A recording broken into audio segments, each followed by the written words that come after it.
বন্ধুরা নমস্কার। একে ওকে ধরে বড় পদ পেয়ে গেলেই যে কেউ বড় নেতা হয় না এবং বড় নেতার গুণ কারোর মধ্যে চলে আসে না, সুকান্ত মজুমদারের একটি মন্তব্যে তা একেবারে পরিষ্কার হয়ে গেছে। সুকান্ত মজুমদার কেন্দ্রীয় মন্ত্রিসভার সদস্য এবং পশ্চিমবঙ্গ বিজেপির রাজ্য সভাপতি। তিনি অপারেশন সিন্দুরের মতন অপারেশন পশ্চিমবঙ্গ করার কথা বলেছেন। অপারেশন সিন্দুরের সঙ্গে অপারেশন পশ্চিমবঙ্গ। একজন রাজ্য সভাপতি বলছেন একটি সর্বভারতীয় দলের এবং একজন কেন্দ্রীয় মন্ত্রী বলছেন, এবং যখন তিনি বলছেন তখন সেই মঞ্চের মধ্যে দেশের প্রধানমন্ত্রী উপস্থিত।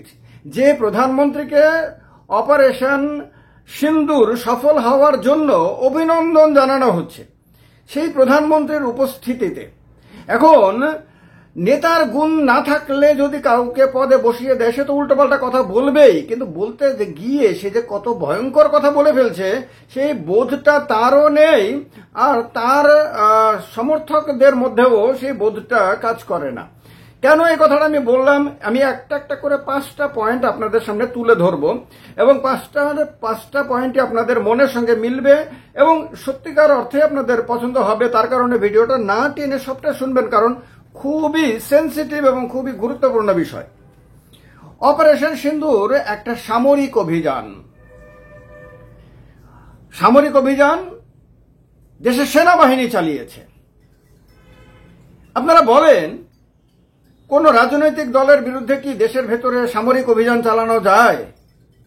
অপারেশন সিন্দুরের সঙ্গে যদি অপারেশন পশ্চিমবঙ্গের তুলনা হয়, তারা তো তুলনাই করেছেন, একসঙ্গেই তো বলেছেন, তাহলে সামরিক অভিযান কি কোনো গণতান্ত্রিক নির্বাচনে চালানো সম্ভব?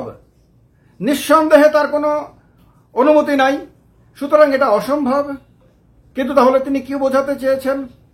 দ্বিতীয়ত, 2 নম্বর পয়েন্ট, অপারেশন সিন্দুর একটা আন্তর্জাতিক অভিযান।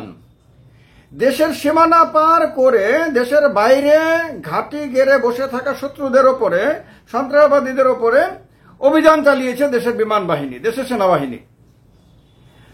পশ্চিমবঙ্গ দেশের ভেতরে একটি অঙ্গরাজ্য। যে সংবিধান অনুযায়ী দিল্লি পরিচালিত হয়, সেই সংবিধান অনুযায়ী পশ্চিমবঙ্গ পরিচালিত হয়। যে ভারতবর্ষের গর্বিত নাগরিক, ভারতবর্ষের অন্যান্য প্রান্তের মানুষ নিজেদেরকে মনে করেন, সেই একই রকম গর্বিত নাগরিক পশ্চিমবঙ্গের মানুষও মনে করেন। পশ্চিমবঙ্গের ভেতরে কিভাবে সামরিক অভিযান অপারেশন সিন্দুরের মতন অপারেশন পশ্চিমবঙ্গ চালানো সম্ভব? 2 নম্বর পয়েন্ট, নিশ্চয়ই আপনাদের মনের মধ্যে এই মুহূর্তে এটা পরিষ্কার হয়ে গেছে যে অপারেশন সিন্দুরের মতন অপারেশন পশ্চিমবঙ্গ হতেই পারে না, ভাবনার মধ্যে আসতে পারে না। 3 নম্বর হলো, অপারেশন সিন্দুর একটা সশস্ত্র অভিযান। হাতে বন্দুক, তারপর ড্রোন, বিমান, যুদ্ধ বিমান ইত্যাদি বিভিন্ন কিছু, মিসাইল টিসাইল ইত্যাদি কিছু ব্যবহার করে অভিযান চালানো হয়েছে। অপারেশন পশ্চিমবঙ্গে এগুলি কল্পনা করা যায়? অপারেশন পশ্চিমবঙ্গ বলা যায়? ওইটার মতন এটাকে বলা যায়? নিজের দেশের মাটিতে সশস্ত্র অভিযান কোন গণতান্ত্রিক নির্বাচনে হতে পারে? গেল 3 নম্বর পয়েন্ট। 4 নম্বর পয়েন্ট হলো, ওটা তো সন্ত্রাসবাদীদের বিরুদ্ধে বারবার দেশের প্রধানমন্ত্রী বলেছেন, দেশের সেনাবাহিনী বলেছে, সবাই বলছে, এবং দেশের যে প্রতিনিধি দল বিভিন্ন দেশে ঘুরে বেড়াচ্ছে মানুষকে সচেতন করতে, বিভিন্ন দেশে সরকারগুলোকে বোঝাতে, তারাও তো এটাই বলছে যে এটা সন্ত্রাসবাদীদের বিরুদ্ধে অভিযান ছিল, তাতে কোনো সাধারণ মানুষের ওপর আক্রমণ করা হয়নি, সেই দেশের সরকারের ওপরে, সেই দেশের নাগরিকদের ওপরে, সেনাবাহিনীর ওপর আক্রমণ করা হয়নি, আক্রমণ করা হয়েছে যে সন্ত্রাসবাদীরা ভারতবর্ষে এসে ভারতবর্ষের নিরীহ জনগণের ওপর আক্রমণ করে তাদের ওপরে। পশ্চিমবঙ্গে কাদের বিরুদ্ধে এই অভিযান করবে? তারা তৃণমূল কংগ্রেসের বিরুদ্ধে। তৃণমূল কংগ্রেসের বিরুদ্ধে কি সামরিক অভিযান চালানো সম্ভব? এটা তো একটা রাজনৈতিক দল, দেশের সংবিধান অনুযায়ী স্বীকৃত রাজনৈতিক দল। কোন স্বীকৃত রাজনৈতিক দলের বিরুদ্ধে কেউ কখনো সামরিক অভিযানের কথা ভাবতে পারে? বন্দুক হাতে নিয়ে লড়াইয়ের কথা ভাবতে পারে? বা ওই অপারেশন সিন্দুরের সঙ্গে তুলনা কেউ করতে পারে? সন্ত্রাসবাদী সংগঠন আর একটা স্বীকৃত রাজনৈতিক দল দুটো কি একই সঙ্গে দুটোর নাম নেওয়া যেতে পারে। 5 নম্বর পয়েন্ট, অপারেশন সিন্দুরে আপনার কোনো ভারতীয়কে টার্গেট করা হয়নি, ভারতের শত্রুদেরকে। অপারেশন পশ্চিমবঙ্গে টার্গেট করা হবে। অপারেশন পশ্চিমবঙ্গের মধ্যে যারা বসবাস করে তারা তো সবাই ভারতীয়। হ্যাঁ, কেউ পাসপোর্ট নিয়ে, ভিসা নিয়ে যদি কেউ অল্প সময়ের মধ্যে জন্য ভারতে বেড়াতে এসে থাকেন এবং অপারেশন পশ্চিমবঙ্গ চলার সময় যদি তারা পশ্চিমবঙ্গে অবস্থান করেন, তাহলেও তারা বিদেশি। কিন্তু এছাড়া তো পশ্চিমবঙ্গে যারা থাকেন তারা তো ভারতীয় নাগরিক। ভারতীয় নাগরিকদেরকে কি অপারেশন পশ্চিমবঙ্গে টার্গেট করা হবে? একটাবার ভাবেন তো, এই ধরনের আলটাপকা মন্তব্য কোনো একজন কেন্দ্রীয় মন্ত্রী করতে পারেন যিনি ভারতের সংবিধানের নামে শপথ গ্রহণ করেছেন? এরকম আলপটকা মন্তব্য কি একটি রাজনৈতিক দলের রাজ্য সভাপতি করতে পারেন?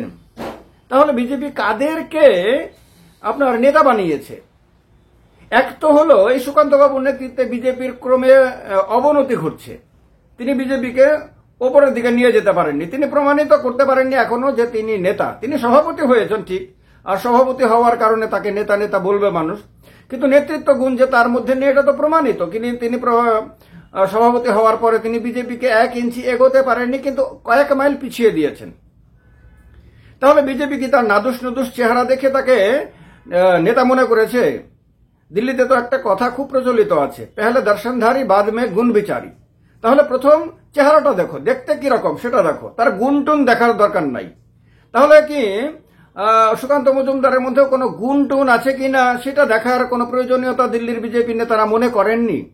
তারা শুধু এটা দেখেছেন যে গাট্টা গোট্টা নাদুস নুদুস দেহ দেখতে, গালগুলো ফোলা ফোলা, বেশ সুন্দরই লাগে মোটামুটি। এইটা দেখেই কি তারা পছন্দ করেছেন? না, ওনার নামের সঙ্গে একটা ডিগ্রি আছে, ডিগ্রিটা দেখেছেন বলে মনে করেছেন যে ডিগ্রি যেহেতু আছে তাহলে বড় নেতা করে দেওয়া যেতে পারে। ডিগ্রি থাকলেই যে কেউ খুব শিক্ষিত হবে, খুব গুণী হবে, খুব জ্ঞানী হবে, তা যে না, এটাকে দিল্লির নেতারা বোঝেন না। তাহলে কি দেখে নেতা বানিয়ে দিয়েছেন? যে নেতার কথার কারণে একটা দলকে মানুষের কাছে বিড়ম্বনায় পড়তে হয়। আর যখন নির্বাচনের মাত্র অল্প সময় বাকি রয়েছে তখন তৃণমূল কংগ্রেস বিরাট হাতে অস্ত্র পেয়ে গেছে। তৃণমূল কংগ্রেসের নেতারা তো প্রচন্ড আপত্তি জানাতে শুরু করেছে এবং এই কথাগুলোকে তো তারা বাংলার মানুষের কাছে নিয়ে গিয়ে বোঝানোর চেষ্টা করবে যে তোমরা দেখো, যাদেরকে লোকসভাতে ভোট দিয়েছিলে 12টা, এর আগে 18টা জিতিয়েছিলে, তারা কি বলে অপারেশন পশ্চিমবঙ্গ করবে নাকি? আরে সেটা নাকি অপারেশন সিন্দুরের মতন হবে। তাহলে তারা তোমাদেরকে ভালোবেসে তোমাদেরকে আপন করতে চায় না, তারা তোমাদের মন জয় করতে চায় না, তারা তোমাদের সমর্থন আদায় করতে চায় না, তারা অন্য কোনো পন্থা পদ্ধতিতে তোমাদের উপরে রাজত্ব করতে চায়, তোমাদের উপরে শাসন ক্ষমতা প্রয়োগ করতে চায়। এই কথাগুলো তো তারা বলার সুযোগ পেয়ে গেছে এবং এই কথাগুলো বিজেপিকে তো যথেষ্ট বিড়ম্বনায় ফেলবে আগামী দিনে। এটা দিল্লির বিজেপি নেতাদের কি বোঝার মতন অবস্থা নেই? এখন যদি বিজেপির সর্বভারতীয় সভাপতি, এখনো তিনি বলেছেন বলে আমি শুনিনি, কিন্তু ধরেন তিনি যদি বলেন যে না, এটা বিজেপির কথা না, এটা তার ব্যক্তিগত কথা, তাহলে রাজ্য সভাপতি যদি প্রধানমন্ত্রীর উপস্থিতিতে দলের সরকারি দলের অফিসিয়াল প্রোগ্রামে মঞ্চের মধ্যে দাঁড়িয়ে ভাষণ দিতে গিয়ে এরকম কথা বলেন এবং দলকে বিড়ম্বনার মধ্যে ফেলেন, তাহলে তো তাকে বলা উচিত যে তুমি পদত্যাগ করো, এই পদের যোগ্য তুমি না। তাহলে তার পদত্যাগ পত্র চাওয়া উচিত দিল্লির নেতাদের। তারা কি সেটা চাইবে? আবার প্রধানমন্ত্রীর উপস্থিতিতে তারই মন্ত্রিসভার একজন সদস্য অপারেশন সিন্দুরের সঙ্গে অপারেশন পশ্চিমবঙ্গের তুলনা করে এক লাইনে এনে তিনি তো প্রধানমন্ত্রীর যে চিন্তা ভাবনা, প্রধানমন্ত্রীর যে নীতি আদর্শ, সেইটাকেই তিনি বিপরীতভাবে উপস্থাপিত করেছেন। তাহলে সেই কথাগুলো যদি প্রধানমন্ত্রীর কথা যদি না হয় বা প্রধানমন্ত্রীর লাইনের কথা যদি না হয়, তাহলে প্রধানমন্ত্রী তো তাকে মন্ত্রিসভা থেকে বরখাস্ত করা উচিত, অথবা তাকে বলা উচিত যে ভাই তুমি অসম্মানে পদত্যাগ পত্র জমা করে তুমি বাড়িতে চলে যাও। সেটাকে তিনি করবেন? তাহলে তো এই সুকান্ত মজুমদারের এখন দুটো পদত্যাগ পত্র দেওয়ার কথা, একটা জেপি নাড্ডার কাছে, একটা নরেন্দ্র মোদীর কাছে। সেটাকে তিনি করবেন? যদি না করেন তাহলে বিজেপি কিভাবে এই এক লাইনের একটা কথার যন্ত্রণা সামাল দেবে আগামী বিধানসভা নির্বাচনের আগে। কারণ তৃণমূল কংগ্রেসকে তো গতকালকে এই কয়েকটা কথা বলে জাগিয়ে দিয়েছে তারা।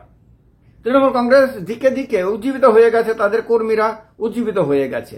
বিজেপির কর্মীদেরকে নিরাশ করে হতাশ করে রেখে বিজেপির যারা প্রতিদ্বন্দ্বী প্রতিপক্ষ তাদের কর্মীদেরকে আপনার উজ্জীবিত করে দিয়ে তাদের মনোবল বাড়িয়ে দিয়ে সুকান্ত মজুমদার বিজেপির সেবা করছেন না আদতে তিনি তৃণমূলের হয়ে কাজ করছেন? তিনি তৃণমূল কংগ্রেসকে আরো 5 বছরের জন্য ক্ষমতায় ফিরতে সাহায্য করছেন না নিজের দলকে সাহায্য করছেন? অনেকগুলো প্রশ্ন এই কয়েকটা কথার মধ্য থেকে বেরিয়ে আসে। আমার মনে হয় সবগুলো প্রশ্ন আপনাদের মনের সঙ্গে মিলেছে।